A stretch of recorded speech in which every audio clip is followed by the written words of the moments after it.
Hey guys, how's it going? It's Invicta TV here, and I'm bringing a comeback match playing Striker Titan on Memento here. That's one of the rotating maps for this week's Trials of Osiris, celebrating Earth Day, of course.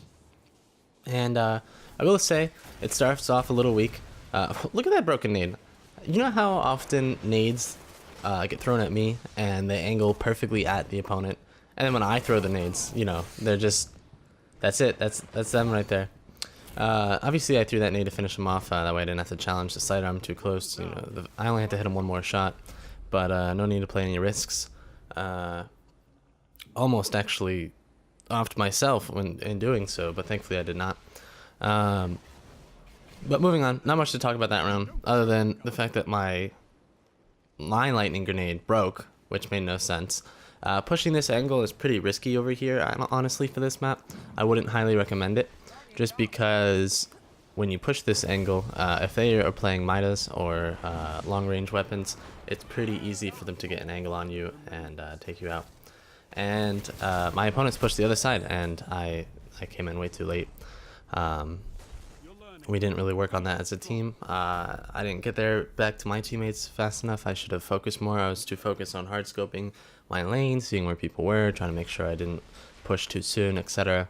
And ultimately, I think just our team in general was over-aggressive and got into a situation that they shouldn't have too fast. There's no reason to get there when we're undermanned. However, gonna go ahead and whiff that shot. I do whiff a few shots this game, playing these angles on Memento here. I think this was like one of my warm-up games for the day, specifically with Icebreaker, but I did get one. I got this guy one shot. Unfortunately, I did not get to wrap it up. I'm calling out that he's gonna get it. He's, you know, on revive, push. They're playing slow. You see Yetzel sit there behind the car. I'm like, no, just push him. If they just pushed him a little bit more aggressively, it could have gone a little bit better. They would have had the team shots on each other. Once more, I said, you know, you got to get this guy before he goes behind the... before he gets to the revive, and Yetzel's sitting behind the car. A lot of inaction there. A lot of too slow, too passive, too safe, and it bit us in the butt. As soon as that guy was one shot and just sitting there waiting on revive, he should have been picked. As soon as the next guy was, you know, a little weak, sitting there on revive, he should have been picked. The fact that, you know, people look at that nade. That was pretty far away from me. I was a little upset. The fact that people let them get their revives like that just, you know, cost us the round. Unfortunately, I did miss a shot, but here we go. Mida multi-tool. This gun is stupid. Honestly, guys, as fun as it is, like in PvE, as good as it is as a weapon, it's way too strong. I don't know how it could possibly get balanced. It's just got a lot of aim assist. It needs an aim assist nerf for sure. It's got a lot of aim assist, a lot of bullet magnetism, and it's got great time to kill. It's almost impossible to miss a shot, especially when all you can see is the person's head. It hits head every time. Head glitches don't matter against that gun. Here we go though. I am going to wait to see if that nade that I saw get thrown reaches me. It did not reach me, so here I go. They popped Goldie. I'm waiting for this guy. Popped that guy off. That was, you know, that was my goal that round. I had to get that guy. There was no other way to play this. I was waiting on the Goldie to die out anyway. I did get that guy with the lightning grenade, and I've got this guy a little weak. I'm going to challenge here. He's got sidearm. I don't have sidearm. I don't have any nades at the ready. I tell him to push. Yetzel could not get to him in time. He has fast res on. I go for the snipe. I get confused on which target I sniped, and it turns into a bad situation. Unfortunately, we just didn't get that clutched out. I was a bit surprised, honestly. I was a bit infuriated when we did not. Both Yetzel and Twift should have probably tried to stay alive when that Goldie got popped back off, give them some breathing room, etc. No need to sit there and challenge it. But other than that, it's time to move on. We've got a game to win. It's 4-1. There we go. I'm getting my snipes on now. I got that one across the map. I call it out. Let's go ahead and collapse. We're all pushing forward. Yetzel gets another one underneath. I do know that they got the revive. I knew it was going to be coming relatively, but I wasn't sure 100% on the timing. I don't think I really could have watched it down too well, but we did all push up and collapse on the remaining targets anyway. Abusing that Storm Grip. Storm Grip is broken good. One shot and then punch is a little too much in my honest opinion. On top of that, the class has shoulder charge.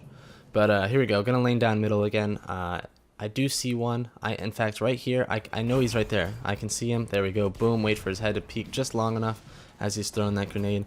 And it's an easy push after that because Yetzel has, what's it called? Sunbreaker on. But I do go ahead and cut this guy off in mid. Even if I died in that fight, Yetzel could have reached him with the hammers. So, moving on to 4-3. We are going to push left here. This is when I start to call out they're probably going to go right because we've beat them twice over here. And in fact, I believe they do. Let's go ahead and give it a check right now. Aiming down, don't see them at all. I check my radar right here when I unzoom to see if they went over to the left area. They did not. They did in fact go over to the right. I can try to get this nade off right here. Boom, got one kill, got another tagged. Gonna, sword peek. That guy could not get on my nade in time. There we go. That's 2 down. Perfect nade placement. For those that are saying sticky grenades are broken and like lightning grenades are so much better skill-wise, that's quite stupid. This self-res does get popped. I blew that smash a little early because I wanted to make sure that self-res got down. It wasn't worth trying to wait to sandbag and get the revive as well, because we could just overthrow the revive with all 3 of us there. However, okay, once more. What's it called? The lightning grenades are super broken good as well. Really all nades in this game are stupid good. And I think I'm hoping that in Destiny 2 they get kind of dumbed down a little bit in some way, shape, or form. If they were all like incendiary nades, that'd be great because those require some accuracy, some real skill. Lightning grenades are just like throw at any wall and it will connect. Unfortunately, I did not get that hit right there because of stagger. It just perfectly staggered my aim, exactly how that guy needed it. But I do get the next guy popping around the corner. Yetzel did get a kill with the hand cannon. I knew this guy was a Goldie. I'm calling it out that we got to get him done fast. I called out that he doesn't have super right there. He goes and gets a revive with fast res, and we just simply mow them down after that. So that was a comeback game. Those were the moments. Those were the decision-making plays, etc., etc. But yeah, Striker Titan's pretty damn strong. For anybody that ever says my class is better than your class because blah blah blah, with the exception of, Stormlock with its extra range and just great combo to shotgun play. Really every class is relatively broken right now, and there's a reason why sweats aren't allowed to play with more than Discipline 3, Discipline Tier 3 right now, especially in this meta, which is more primary focused, with higher times to kill, is grenades or just get too dang strong.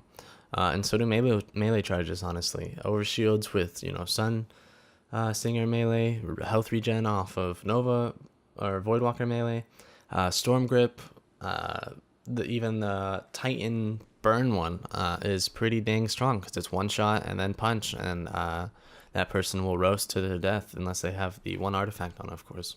But other than that, guys, this has been Invicta TV. This was a comeback match on Memento. Just want to get this out there. Gotta go ahead and break it down, and I'll see you next time, guys. Bye.